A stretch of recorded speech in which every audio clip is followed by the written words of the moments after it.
రూపిణి శ్రీ శ్రీ శ్రీ కామాక్షి పార్వతి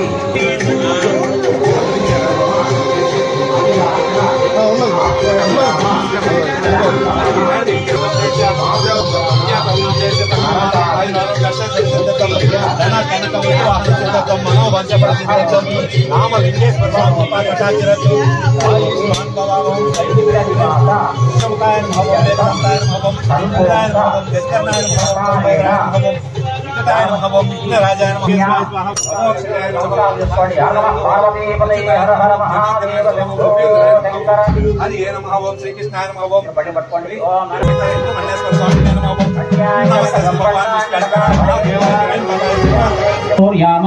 శాంతపన వాజపేయ పౌండరీక అశ్వమేధ ఇవన్నీ పెద్ద పెద్ద యాగాలు మహాయాగాలు అన్నమాట. మనం చేయలేని కలియుగులు అవన్నీ కూడా. కాబట్టి పెద్దవాడు పాత్రలు చేసేవాళ్ళ శాంతపన వాజపేయ పౌండరీక అశ్వమేధ యాగాలు చేస్తే ఎంత ఫలితం వస్తుందా అంటే చేసుకోండి.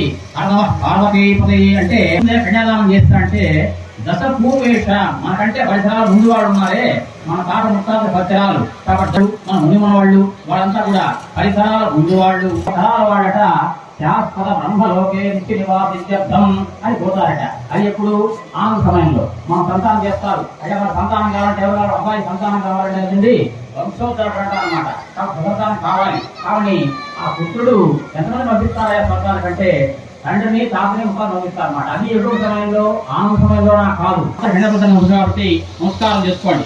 ఓం ధ్రువంతే రాజావరణా ధ్రువం దేవో బృహస్పతి ధ్రువంత ఇంద్రశ్చాగ్నిశ్చాగ్నిధారయతాం ధ్రువం ధ్రువం. తర్వాత ఆ జీలకర్ర